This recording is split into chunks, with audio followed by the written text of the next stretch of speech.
Hello friends, today we will talk about how to fix or how to solve the problem of server error on Messenger app. To know how to fix or how to solve the problem of server error on Messenger app, you click on settings. In first, you can go to apps and you will enter to Messenger app. Then you can click on first stop and you can click OK.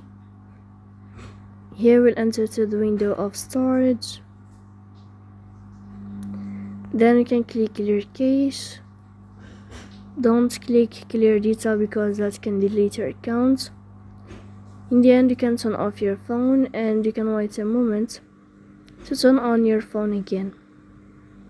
So please don't forget to support us by like and subscribe. See you next time in another video, and thank you for watching.